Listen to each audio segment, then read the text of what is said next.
This is Family Electric Ghost, and we're live on the air with Victoria Noethling. How are you doing tonight? Hey, how are you? Oh, doing I am good. doing well. Well, thank you. Thank you for being here on the Family Electric Ghost podcast. This episode is actually we're at episode 960 of our podcast, Ooh, tracking that that's since awesome. 2016. Uh, we're on our road to 1,000. And again, we've got your website up. Find your leadership confidence, and it's got the // schedule. But I think you can go to that find your leadership confidence. Is that the main site? Yes. Yes, that's the main site. If you want to schedule a podcast, you'd use the other. But checking out the Yeah, that'll be podcast, just fully use whatever.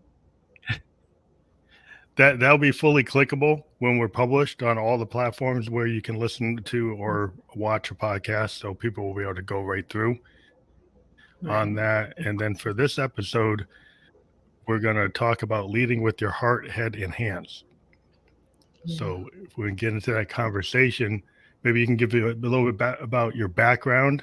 You've been in the Yeah. corporate world for A long over 40 time. years. Yeah. And maybe you Yeah, a can talk long about time. what you're doing today. So I started working in corporates in the late 70s. And they're actually didn't even have computers. It was just typewriters. And my first job, I was introduced to this new thing, and I was such a crappy typist. I was great with shorthand, but not so great with typing. So I was like, yes, yes, teach me, teach me. And it was really one of those Hmm. things, that life lessons, where even if you don't know what you don't know, just say yes and take the risk that everything will work out okay. And it did. And so for many years, because I went to business school for 6 months and went right into the corporate world. And so I leaned on mentors and people to tell me what to do for many, many years, and was given a lot of great insights, a lot of great guidance, and but always lacked that confidence that I knew what I knew. I always had that self doubt and did self sabotage, if you will. And Hmm. so then, whenever I got to Georgia, my husband was a teacher. He got laid off whenever the steel mills closed in Pittsburgh, and so we moved to Georgia. And it was another one of those gifts where, okay, Vicki, you don't have a job, and so you're married to a teacher, so you got to have a job. So what are you going to do? And I worked for RB's corporate office for a little bit, and became a construction coordinator, and that was my first taste of project management. And then they moved, and so once again, I was the person whose job was leaving, and so um, I just decided, okay, I'm just going to put myself as a temp worker for a while. And I only did that for about a month, and a job with UPS came out. And UPS was one of those things where I thought, okay, um, I'm going to see what I can do there. And, UPS at that time in the 80s was all leadership was all men mostly, hardly any women. And so my mentors were men teaching me how to lead, with a hammer as opposed to your heart. Hmm. And so, you had that feeling of, okay, I'm just going to say yes and I'm going to do these things. And I became finally a project manager, but it was after many years. I was a supervisor of people, and that's how I got interested and not really interested as much as driven to leadership and to being a public speaker, trying to hone those skills so I could communicate with my team, motivate my team. And I found that I was able to get them to do a lot of things, but it wasn't by the prescribed way of people, how people taught me to do things, yell Yeah. loud and my way or the highway. I kind of listened to people more, and I got to know my team. I led them the way I wanted to be led, and it was making an impact. But every time I went up for a management role, I was told, well, no, you're too soft. You just don't really have what it takes. And I'm thinking, I get these people to do anything I ask them, but I don't Yeah. have what it takes. And Well, again, there's that self-doubt, that mindset of, okay, you didn't go to college. All these people have master's degrees. You must not know what you're talking about.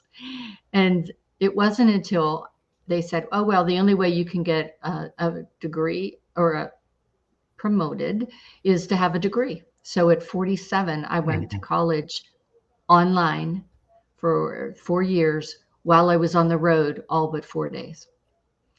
And I did very well because, hey, guess what? I learned a lot of stuff along the way. And it was fantastic that I now was in top of my class, and people were asking me for advice because of all this experience that I had. And so that's when I decided at 50, graduating, that I was going to lead the way I knew that I needed to. And so I started to lead with my heart, in, involving empathy and making sure that my team knew that they were more important than that project, that I needed them, and without them we couldn't survive. And so putting people first and using emotional intelligence, and being, then once you have the team understanding the values and the mindset and the mission and how they were part of that solution, and without them it couldn't happen. And it wasn't, well, I'll just find another person to fill that slot. It's like, no, you're vital to this. It changed the way that they thought, and it changed what they could do. And so then all of a sudden, I was being asked to be put on projects all over the place, and all around the bend. I'm turning 60, and it's like, well, I think I'm done doing this, and I'm just going to go do what I love. And so I took a couple years after retiring at 2018, and started my business, and then COVID hit. So that's my story. Yeah. That's that's it's real interesting that the kind of men's club there didn't think. I've seen situations. I came up. I went to school like a school called Bowdoin. And Bowdoin's got like this whole kind of history of these Yeah. people, and I didn't come from that history. I came in because I had the qualifications. I got in, and there were guys coming from all these like Pinkerton Academy, all these places, and Yeah. they Yeah. their parents had gone, their grandparents had gone, whatever. And so they always came up with excuses about like why you couldn't be in this or couldn't be in that. Yeah. And I'm like, well, I'm already here, but you're still coming up with excuses. So I mean, I've seen that kind of thing that happens, and it's kind of like if you've got capability, I've seen people get those roles without having like Yeah. the background to really do it. People who Hmm. aren't the top of the class, but they somebody knew them and they got the role. Yeah. So like to me, it's like show me what you can do, and you showed people what you could do. And Yeah. sometimes there's a lack of like empathy for people's capabilities and just looking at it in a very narrow way. And the way Hmm. the world is today is very holistic. You have Yeah. to look at like what markets are you losing because you've got this boardroom that's kind of monolithic. So Yeah. are they really Yeah. thinking about every market they could get to when they don't have the imagination to know what's in that market because they don't want to go beyond what they're comfortable with. Um, Yeah. so like I I think I do think do yeah. I think one of the things that was always a benefit for me too, besides saying yes, even though I don't know if I can really do it, I'll figure it out, is really kind of the way it was. But because I was exposed to, I worked in an accounting firm as the front desk office, but did also tax returns and things with them. And then I went to a one girl office for a year where I did everything, bookkeeping, wine list, everything for wine and spirits, which was really one of my favorite jobs. And then I went to work for Arby's. And as I said, I first was doing operations, and then I was doing construction as a project coordinator. And then I went to UPS and did technology. And so I was involved in so many aspects of business that it was impossible for me not to understand business and be able to gain insights. And so when I became a project manager, I could call upon all those different things and all the people that I met along the way that saw that I was a doer and not a complainer. And so it was easy to ask for favors or ask for people to do things because they knew, it was payback time for them or whatnot. But I think a lot of times people just don't look at the big picture. You talked about holistic, don't look at that big picture and think, how am I involved in this to make a difference and the solution of it. And so whenever I did decide to start my own business, everything that I learned along the way, I could incorporate. But I also remembered in 2021, that was my year of yes. It's like, okay, I'm going to start a business. Okay, I'm going to start a podcast. Okay, now I have 200 episodes. Okay, what's next? Okay, somebody asked me to write a chapter in a book. Okay, I'm going to do that. And so I think it's that attitude that don't think about what could go wrong, just start to think about, well, what does the outcome look like? And how can you make it a positive outcome? And then go from there. So, Yeah, I mean, a lot of what I've done, I came into podcasting in 2016 because I'm a musician and I'm a mm, software designer. So, and I'm a podcaster. So I got a lot of hats. But one day in 2016, this guy found my SoundCloud and he said, "Hey, I want to interview you on a podcast." And I said, "What's that?" I didn't know what it was in oh, 2016. And then we yeah, did our first episode and we liked each other so much, we did a podcast for 6 months together. And that was nice. something I wasn't looking for. It just kind of came to me. But I was willing to Yeah, kind of engage on it without even knowing what it was. Like what you were saying is like, and then, yeah, now I'm a podcaster and I've been out here for a while. And, it grew from just doing it on a phone to doing it, yeah, audio with better equipment to doing video. And now we have sponsors and we're doing all kinds of things, but it's just it goes beyond what you expect yeah, because I think you have to have your ear and your heart and your mind kind of open to opportunities yeah. and And things you will also have to happen if shut you're out kind of the noise, right? yeah. Because Yeah, I'm you got to sure figure out what you want. in 2016, I mean, I know what I hear now when they people say, "Well, can you make money in podcasting?" Yeah, I didn't really Is care that about that. really a thing? And for me, it's just really opens doors for me to do what I want to do, and that's to connect people with other people that can help them grow their business. And it helps me along the way. That's fine, but my initial goal was just to do this to help others so that they didn't struggle in their 30s and 40s like I did.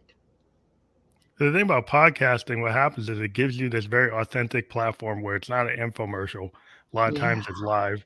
A lot of times, well, I've had over 900 episodes. I've talked to like all types of people around the world. Got a big Rolodex Yeah. of people I've talked to, and it's given me opportunities out of the blue. Somebody will say, "Oh, can you write some music for me? Oh, can you do this for me? Can you Yeah. talk to this band for me?" And I get people. I mean, I've talked to Grammy award-winning producers. I've talked to CEOs. I've talked to therapists, and I've talked to authors. I've been very expansive. And one person told me when I first started, it's like, "Oh, you got to be very narrowly focused." And I kind of Yeah. like I Yeah. kind of like talking to everybody. And so Yeah. my whole Me thing is too. it's very expansive, and that works for me. It doesn't work for everybody, but I found that was like this thing that just opened up this whole world, and I get these opportunities that I didn't really plan on. Yeah. And it just gives, and I'm the kind of person I like to try things I never did before. Like you Mm-hmm. you jumped into Mm-hmm. things that you didn't know about, and it gives me that that impetus to get into stuff. And that's why I Mm. found, very exciting. So I totally understand where you're coming from, where you're trying different things because you felt like why not? Because Yeah. it's like, you think about, um, if you think about Orson Welles when he did Citizen Kane, Hmm. there's a big interview where somebody asked him, it's like, how did you do all that? I said, well, I didn't know what I couldn't do. I thought my eye, I thought my eye, the camera could do exactly what my eye does. And then people told me, oh, it Mm. doesn't. I said, why not? And so he came up with all these ideas that the people said, The well, you're big. not supposed to do that. And he said, why not? And so he just Yeah. challenged it. And I've always been the kind of artist that's like, why not do that? Yeah. Even though they tell you not to do it, it's like, well, why can't I break the rule? Because, Mhm. what happens if Will you it do? put Is the me in the jail or world kill me? gonna That's end? my whole thing. Is it gonna is the world gonna end? It's like, why not Yes. try something? You know? Yeah, that's so true. As a project manager, I always had to look at opportunities. When I did process mapping before I did the project, so I could understand where the process had gaps and opportunities. But I love whenever I found those opportunities because then it was the what if. I love the what if. And as a leader, one of the things that I encourage people to do is to consider the what ifs and not why not, but what if you could do that. And that's what makes it really exciting and fun to go to work every day because you're thinking about what if, as I meet all these awesome, interesting people, I start to think, well, okay, I've done this podcast, I've done this. Now I really think that it would be more impactful if I take this to the next level and do retreats where I can have just a small group. Because what if they could spend 3 days with Mm, these people as opposed to just an hour to really get into what they could come become and possibly turn out in their life. And so everything that I do, I don't think of this uh, as you said, just a one-stop shop kind of thing. It's like, how can I expand this to be more, to be better, to help people in different ways? yeah, do you find like I've talked to a lot of people on the podcast that are like, they're in mentors or they're, business leaders or they're in this kind of thought leadership and they are doing retreats, they're doing symposiums, they're doing master classes, or they have one-on-one with clients where they'll say, well, I'll do multiple sessions with you over a certain length of time. And that seems to be where things are going. And the podcast kind of kicks it off and then it expands Absolutely. into that, Yeah. field or that Yeah, area. and every time I talk about my leadership track, this heart, your head, and your hands leadership, it opens doors. I have a course coming up for a company. I interviewed the person to talk about their marketing piece of their company, and in our discussion, the organic part of the discussion that I love to pull out, uh, we just started to talk about how important it is for us to train our people today, that we spend so much time putting out fires, and in companies as even large or small, they tend to not think about teaching and training, and that Mm, somehow yeah. some way these people will evolve into great managers or great people. And so I said, it's just to me so impactful of when I was going and starting out, especially at UPS. Every week I had an opportunity to train and to learn. So even though I didn't have a degree, I Yeah. still was getting educated. And I actually matriculated the last year of my college life because of all that I learned through those type of personal and professional development. And so through the podcast, I have this opportunity, and another place I have, well, you can come into my coaching, and another place as well, maybe I'm going to come and work with your youth. So it's amazing, this platform, how offers us these opportunities to be more than we thought when we started with that Yeah, first definitely. podcast. I mean, I'm a child of the 70s. I'm 55, but when I got into IT, I got into a kind of cool position, and this is back kind of in the days in the '90s where you Yeah. actually got trained. So I came into a big insurance That's right. company, came out of Bowdoin, and I didn't want to be a programmer, but I kind of wanted to do. I was a government legal studies and Mhm. sociology double major, Oh, but I wow. liked computers, and I was Yeah. into it. And I'm an artist, so I came in to the insurance company. I had this pitch. It's like, what if I write like research papers and talk to the business people and Yeah. talk to the programmers and kind of bridge it. And so I became one of the first of the business system analysts during that time, where you used to Yeah. have just programmers writing everything, but then they couldn't explain anything to the directors. They were too much of eggheads to do it, but I could understand them. So I got into this role where I was the bridge between the executives or the business people that had problems, and then I would put it into a way, put it into this kind of what we call requirement design documents or use I cases know today very well. of what it meant, Mhm. right? And so I was at the beginning of that whole thing.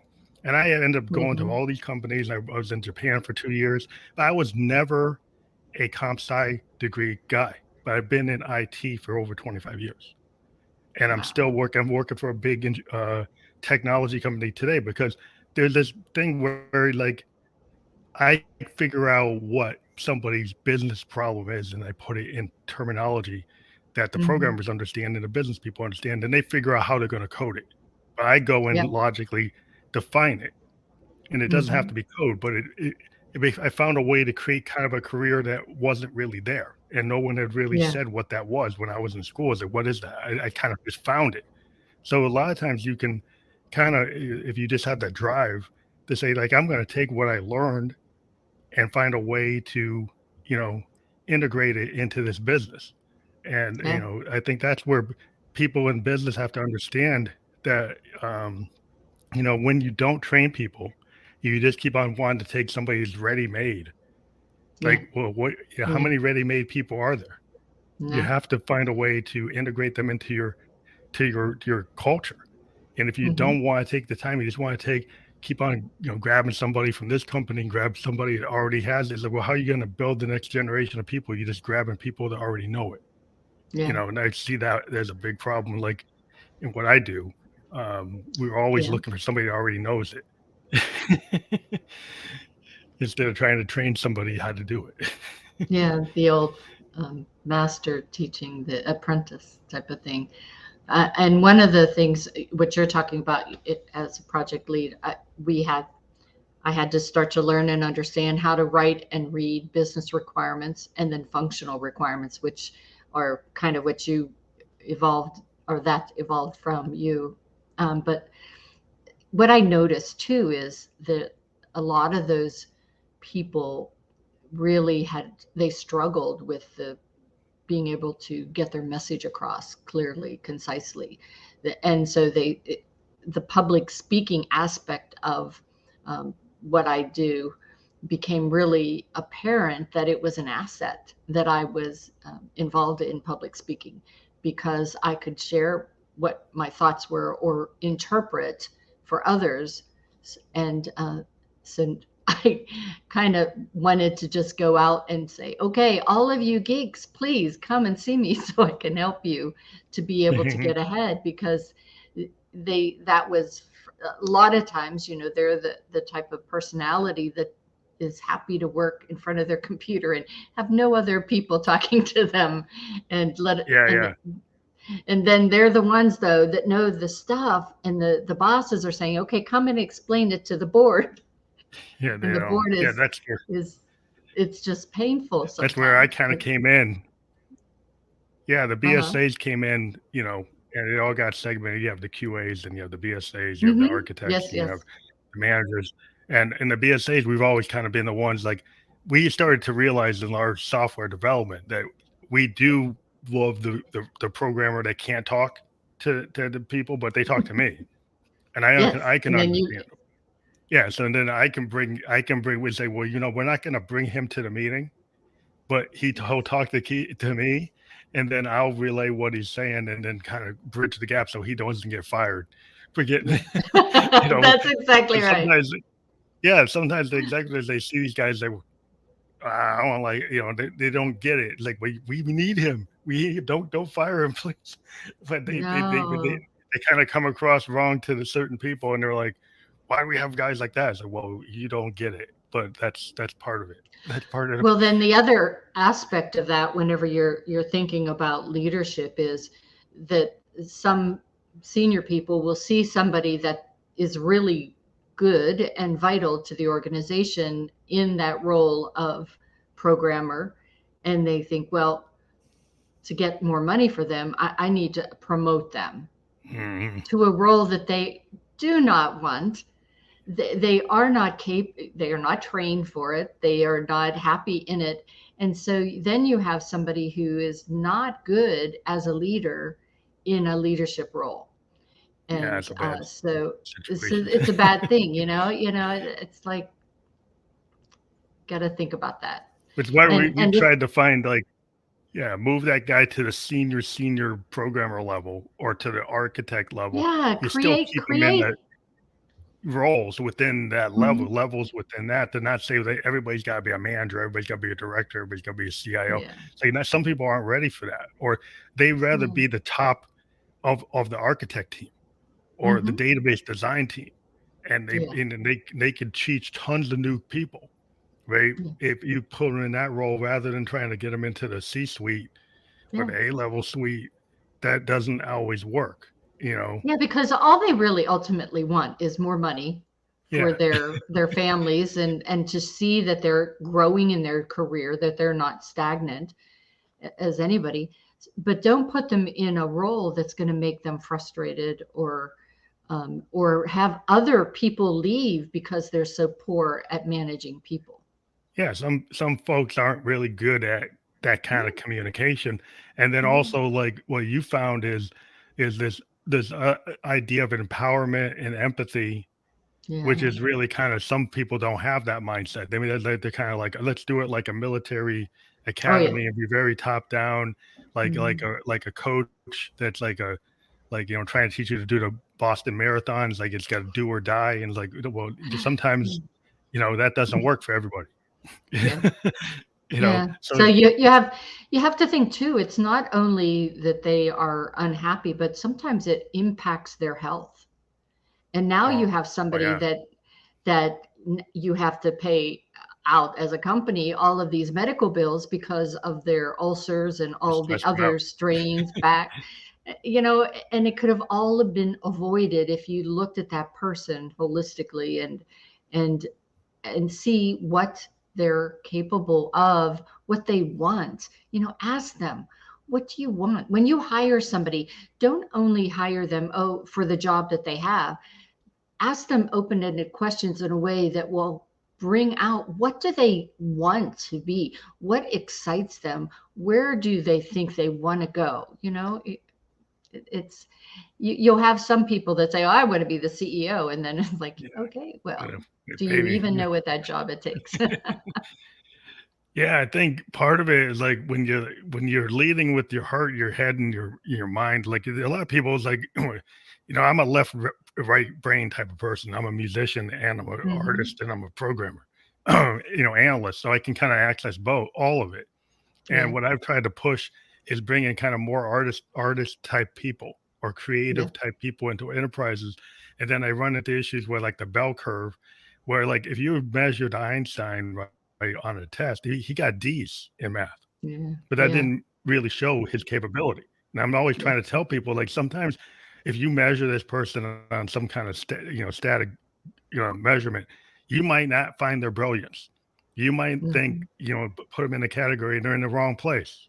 Like, if I can see Yeah, that this person's super creative, but they're not very good at communicating, or they're not very good at writing reports, but they're brilliant at certain tasks, right? And then you miss it. It's kind of like you yeah. miss that kind of capability. And there's a lot of problems with, like, people who have, disabilities. My daughter is a big disability advocate, and Hmm. she's in the arts. You would think in Yeah. the arts they'd be into it, but she's been pushing for disability awareness within the arts, because Yeah. there's kind of like some biases.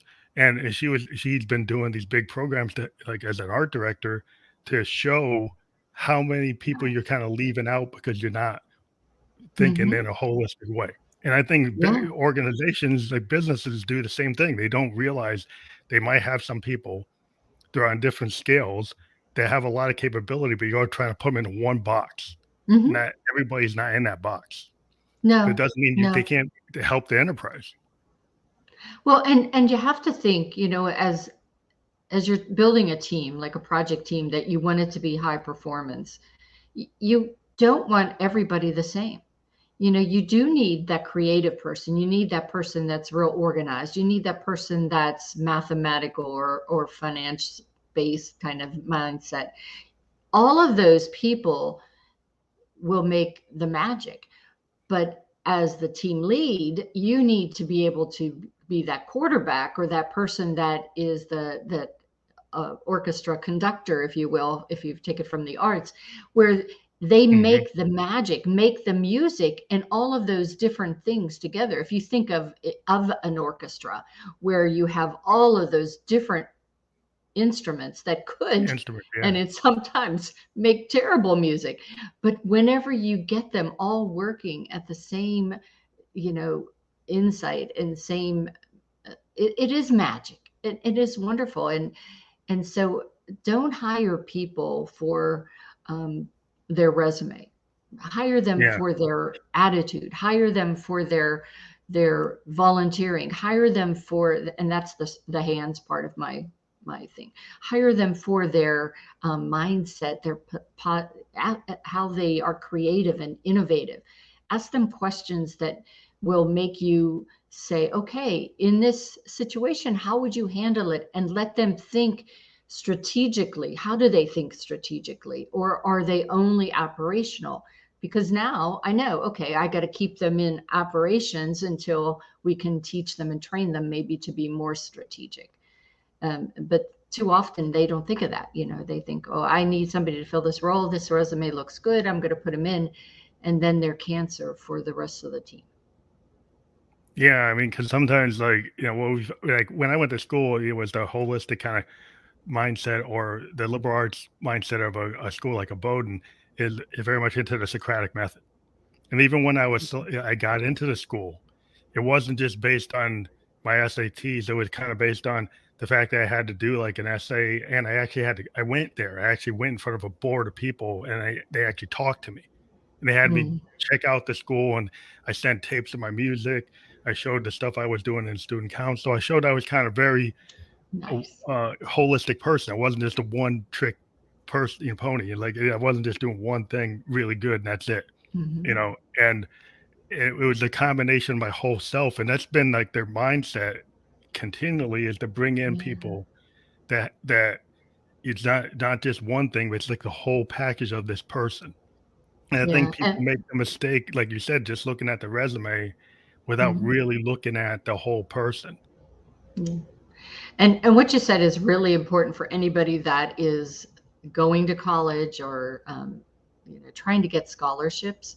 Uh, Whenever I teach the public speaking to the youth, the reason I do that so passionately is because I want them to have an edge over others. Because how you speak goes into how you write and how you answer questions, and and involving them in understanding that you should, as you're doing those essays, bring in how you have volunteered. And if you're not volunteering, you need to do that. Volunteering is such a great way to expose you not only to different skills and processes, but also you can be working hand in hand with CEOs and CFOs, all of those C suite people that you may never, ever get to talk to, but now you're working hand in hand and for hours, where you could be getting to pick their brains, and they're getting to see you and your work ethic and your mindset, and could be a future job for you just because you spent that time building a house, or handing out food. Well, you learn how to tell your story. One of the things I Yeah. find in business, I'm in business for a while, and it's the elevator pitch or the storytelling. Like when we Yeah, go to find new absolutely. candidates, it's the one who actually can do a very concise elevator pitch that is like, wow, that I remember what they said.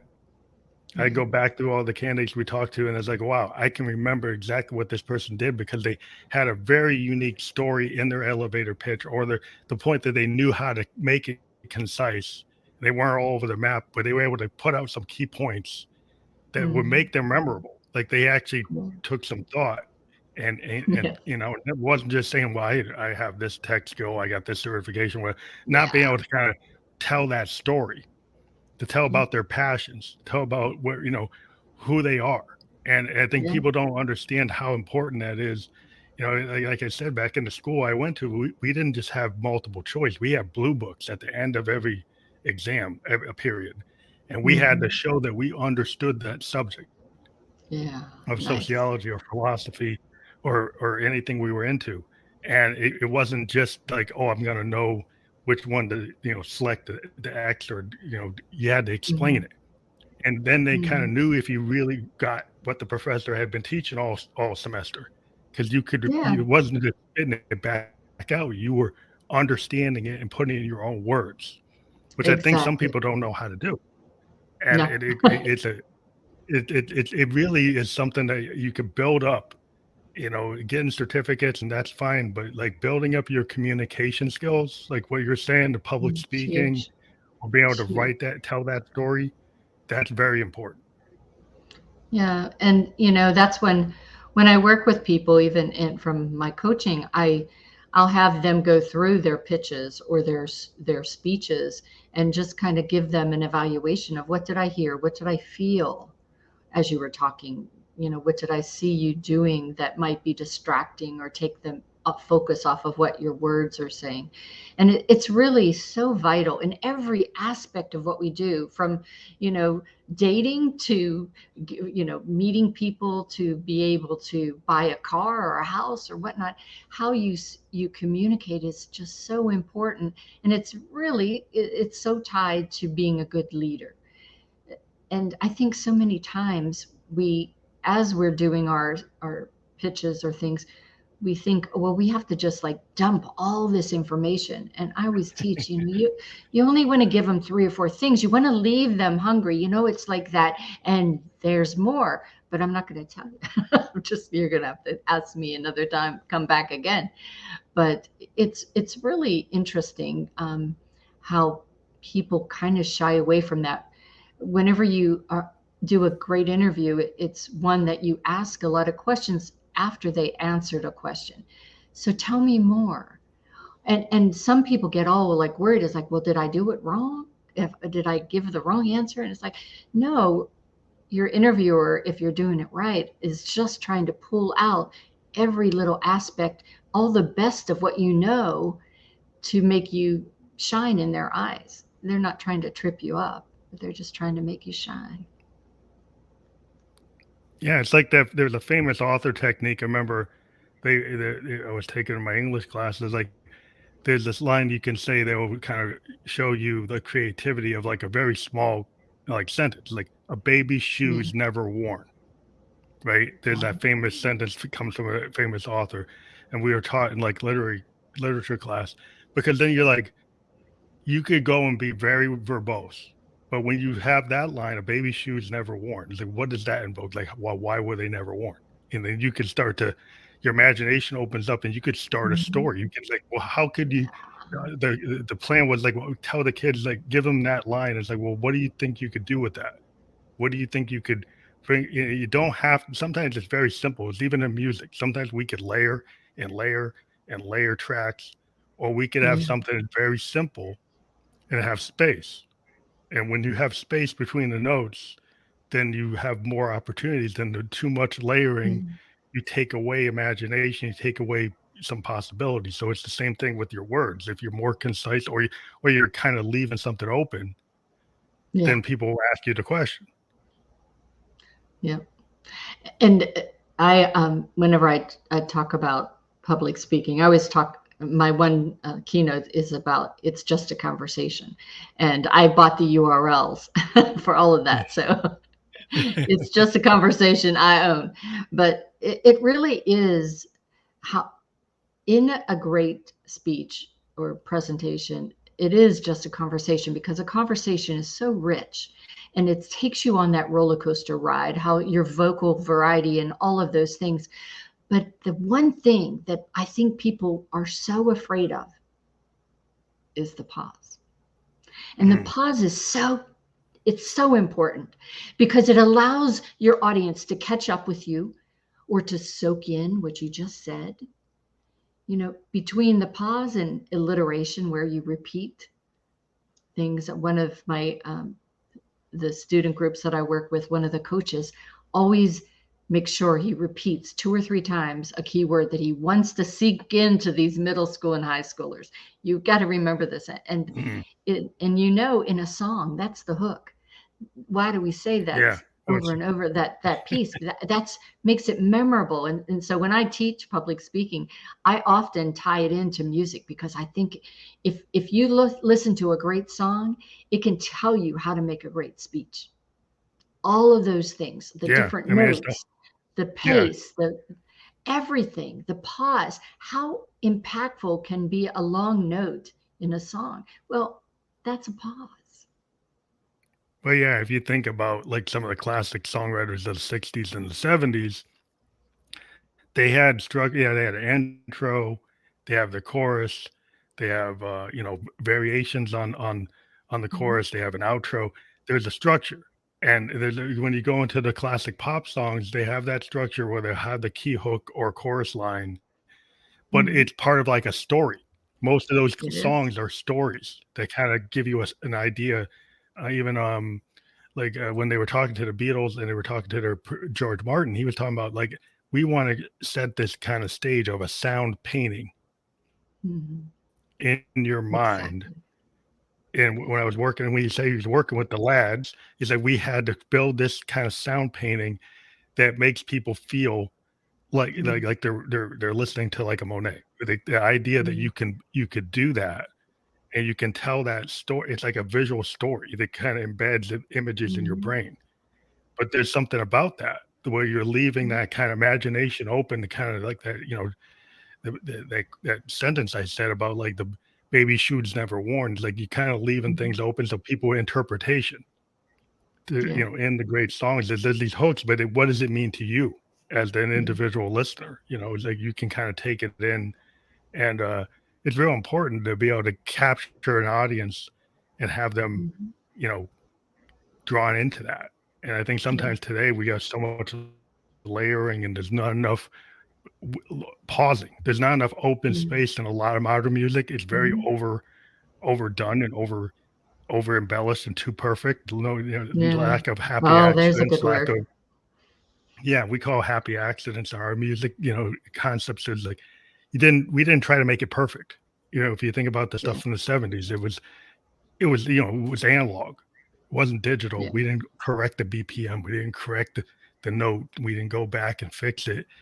Like you Mhm. did a live take, and eventually the live take was good enough, but it wasn't human like perfect. And there's so Yeah. much perfection today that it leaves out the imperfections in art. Is Uh, kind of what makes the art. I always I always say, perfect is boring. And if we go back to leading with the heart, the head, and the hands, when you think about it, if if you take on all this that we're talking about with the communication as a leader, you sometimes wonder why leaders don't have people that follow them, that will be loyal, fall on a sword, if you will, kind of thing for them. And it's because they just stick to the facts, the figures, the profit line, and not get to know their people. And when they speak to them, they don't speak to them as a, a family or a team or a community. They speak to them as just bodies out there, right? And so Mm, that's where the empathy has to come. Your people have to know that you feel what they feel, that you understand where they're coming from, that you've been there, that you've walked in that way. And if you don't understand, then you need to be vulnerable enough to admit that and ask them to explain as clearly and as concisely as they can how they feel and why, what they want you to know, to understand. And then once you get that trust, that's when you can share the mission and the vision and show them strategically how they're part of the plan. And Mhm. then, of course, the hands come in as you have to be a servant leader. You have to be able to give more than you get. It's kind of like the startup. I've been in a bunch of startups, and Yeah, the one thing yeah, with, like, when I was in a startup company, that everybody was giving their all and they were really passionate. And you put in the crazy hours because you believed in it. You're on the yeah, ground floor. And I think when people don't feel like, well, I can just replace this person with AI, yeah. or I can just go grab another person and this is just another body in the cubicle. Compared to in the startup mentality, everybody's in that war room. Everybody's like on Hmm. on call, jumping in, working on the weekend, working at 2 o'clock in the morning on something because you got to get it done. And it's not just because they called you to told you to do it top down. It's because you Yeah, have a buy-in that you're probably gonna get, stock bonuses, whatever. But you felt like you're tied to it. But yeah, when you make people feel like they're not really tied to it and you could just be replaced at a the drop of a hat, well, what are you gonna get? yeah. You get nothing. You get nothing. And even for me, even being in the large company that I was in, but we had startup like projects. I was there whenever they first, my group was the one that built the diet, the thing that you sign now. Before that it was just paper, and I was there for us to start our shipping systems, and it was that war room app, and it was like everybody in, and it was, I don't know what's going on, we're just going to try it, and launching Mhm. international, and then the UPS store. All those things gave us the ability to see how we were part of that. And and the fact that we didn't know what we didn't know made it not so um, worrying about being perfect, right? Because we didn't know what perfect even looked like. And Mhm. I think that's what people just are, even as entrepreneurs out there. You are too worried about being perfect, so you don't go online. Part of what I teach is how to be comfortable in this video environment. It's not going away. I'm so sorry, but Yeah. this is what you have to do, and more creative ways of using this are going to come. So get comfortable, figure out what to do. Work with me or anyone that can help you. But all of these things help you to make it exciting, and you need to always find things to re-energize your team and re-energize your company to make it exciting again. Yeah, I had a podcaster on that was like he was a DJ and he found a way to get into corporate retreats and come in with like a team building exercise that was about writing a song or performing a Oh, cool. song and showing what it takes to do that kind of off the cuff to get people's creative juices flowing and saying it, just showing how, like, well, how does that relate? Well, creative processes can apply Yeah, to multiple things. So music is yeah, very easy to kind of get people to buy into and then say, "Oh yeah, that can get you in that creative mindset." But he found a way to pitch it, and he's been very successful at integrating something that people would say, "Well, how can you do that?" That's like yeah, business and that is two different things. And this is where the world is today: is the integration between like the arts and yeah, creativity, and people who are influencers and all these platforms that we're on, like now, where you can have this instant communication. If you do ad campaigns with influencers that are that are on Twitch and TikTok, and I've seen mhm, companies doing it where they're actually doing these lower fi ads with people where it's not perfect, where the yeah, audio is not perfect. It seems like it's a purposely not perfect, and it looks like it's just somebody talking out of their bedroom or some. They want. I think they're looking for the authenticity, kind of like the punk movement, yeah, where they got a he had Kurt Cobain or something. The idea that when they had these corporate bands, people got yeah, tired of it and they wanted something more yeah, real. Then you had Kurt Cobain from Nirvana, you had Eddie Vedder yeah, from Pearl yeah, Jam. You got these people mhm, where you started getting like, well, that seems like these guys are poets. And you're going back to that where they're not trying to all be all flash. They actually were mhm, trying to be more heart. And you see yeah, every time people go back to the kind of heart, I mhm, think they get more. more of a connected experience. Yeah. One of the things that I want to start to incorporate, and that means I'm going to have to go for more training, if you will, or more involvement, is improv, because I find that it really helps you to be creative. And a couple of times that I've done it where people are just like, oh, I don't know. And they just don't let themselves go. And I'm thinking, you know what? But again, if it's not going to put me in jail and it's not going to kill me, I'm going to give it a go. I'm going to give it a try. Yeah. And it's so much fun. And it really does get the creative juices going. So, get away from doing all these little post-its all over the wall trying to figure out things and start doing some improv, I think. Have fun. Yeah. I mean, one of the things we started doing with during the COVID, a lot of musicians started to do things where they would just go live Yeah. and do I from their think, bedroom studio, like me. I'm in my bedroom studio, right? And they just kind of just went off the cuff, kind of just jamming. And yeah, when they found it, like there's a lot of albums that got created from the fact that like, hey, I'm just gonna jam. I'm just gonna do yeah, something like totally stream of consciousness and then see what yeah. happens. And then go from there.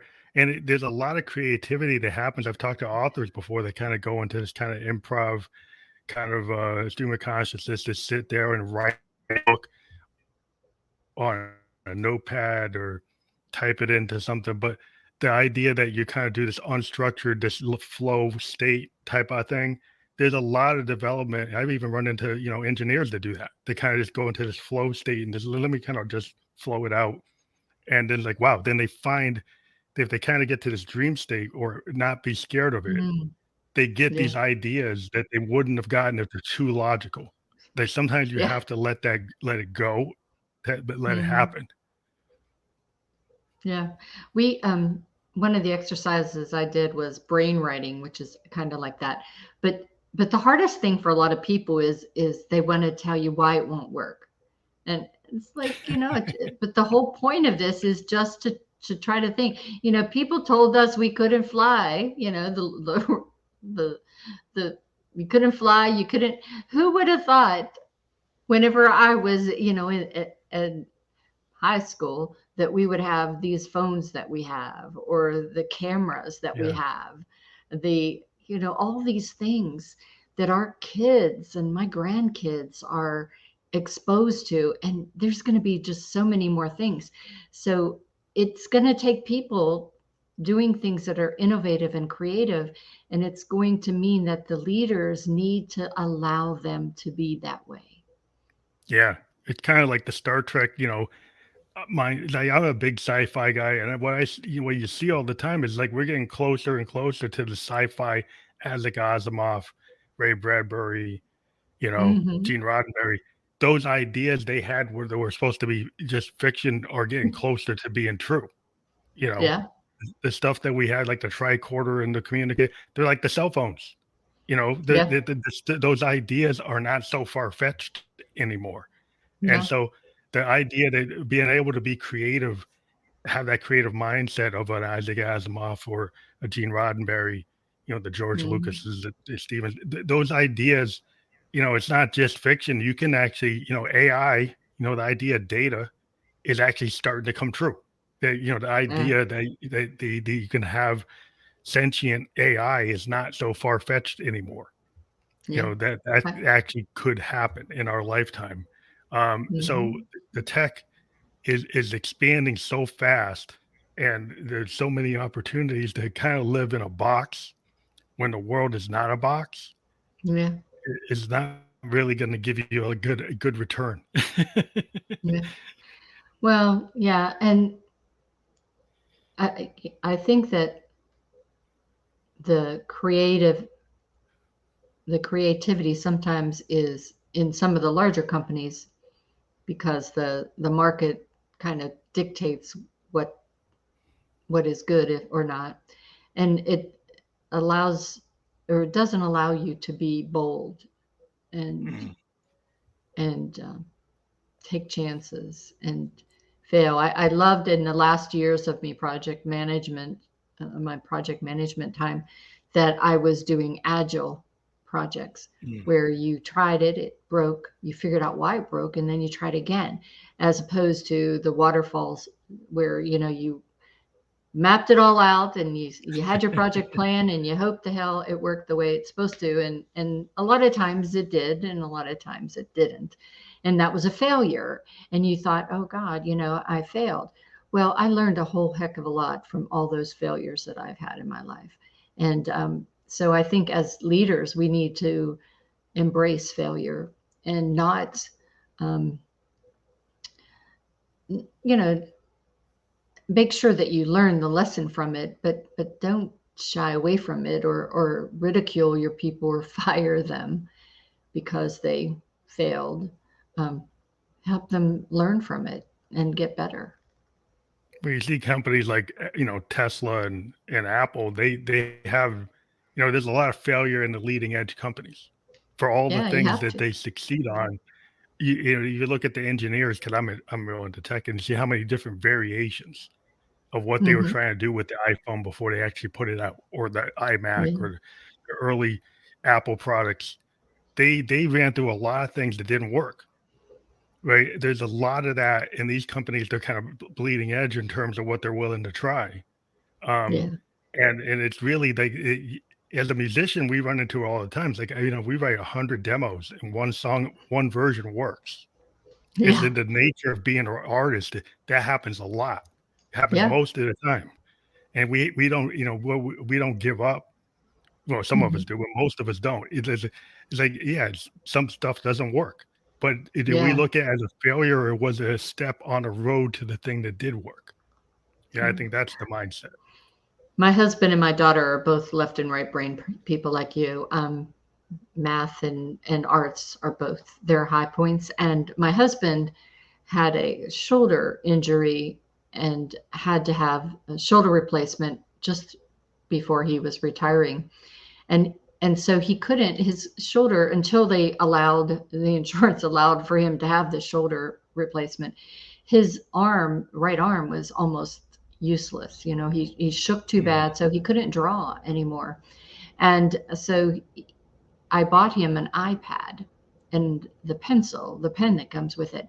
And it changed the whole perspective of what he could do, and allowed his art to be enhanced by the fact that there was, the erase mode, if you will, of trying yeah, something. Okay, I'll do this, I'll try it, or the layering that you talked about, the things that he can do on, and my daughter can do on the computer just amaze me.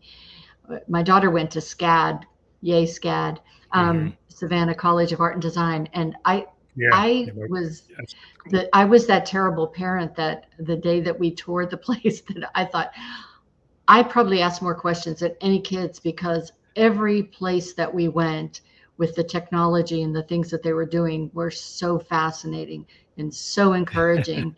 And and I thought all the people that are coming out here, just as you said, they teach them to be very rounded so they can go into business and take that art understanding and put that creativity that we need in business Mhm, back in business.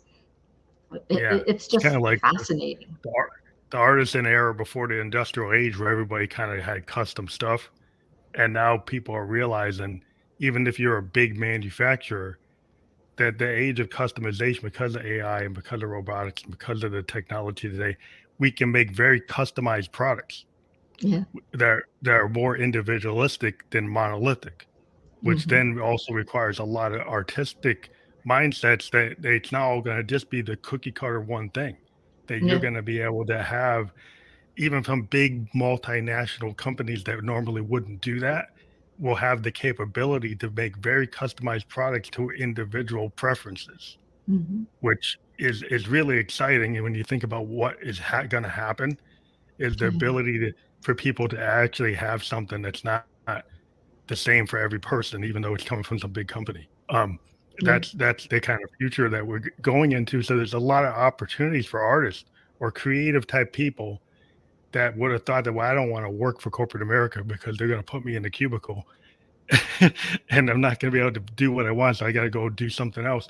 and it's starting to open up where people realize that you need to have those kind of people on the teams. Yeah, you There's a do. place for those type of people.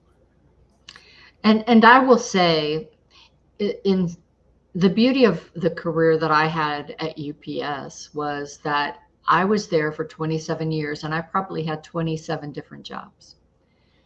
Because you're and the exposure that I had to all these different things made me more of an asset for wherever I would go, and made me stronger Hmm. and better. And so you can be in that larger company and have 27 different jobs, or you could be in a smaller company and then hop to another smaller company or another smaller company kind of thing. It's really whatever you want in life. For me, I was at that point, having laid off husband and laid off me. I needed the stability of a large company. Hmm. But now here I'm an entrepreneur and I'm trying to figure out how to make it work in that aspect to this last, I look at 30 years. I'm 65, so I'm going to go for at least 95. Well, I want to thank you for being on the program, because I think we had a really wide ranging conversation. But at the core is, people, the idea of emotional intelligence in leadership, and asking questions and not being confined to not being able to live out your dreams, and being able to ask questions or do things that maybe you didn't think you could do, is this getting that confidence, which I think maybe coming to a person as a life coach, some people need to build that up, and they need to come to somebody like yourself, and they check out your website to get you know connected, to figure out where you need assistance, because I think some people start to realize, they look at themselves critically and realize where they need help, or they need to Yeah. get better at what they're trying to do with their career and their life. And People we need love to bring people people like need that. yourself, yeah, to People show. need So a coach. A lot of time, it's a sounding board. I'm not going mm, to tell you how to do things. I'm just going to give you insights. Um, been there, done that kind of thing. But it's really you. It still comes all back to you, your attitude, your ability to say yes, and know when to say no. well, you're gonna bring out the authentic self. That's my whole point Yeah. as a producer. Is I want to, when I talk to a musician, I don't want to make them a copy of somebody else. I want to bring out what I know is there, and what Mm. maybe they might be scared to do. But all I want to do is bring their authentic self to the world, and have them succeed. And I think that's what you're trying to do too. At the end of the day, they're going to do it. They're the artists, Yeah. right? I'm just going to help them get to the point where they Yeah. can break through. And I think that's what a lot of Mm. mentors and life coaches, that's what you're trying to do too. So thank you again Mhm. for being on the podcast. Thank you for having me. It's been wonderful. Have a great night.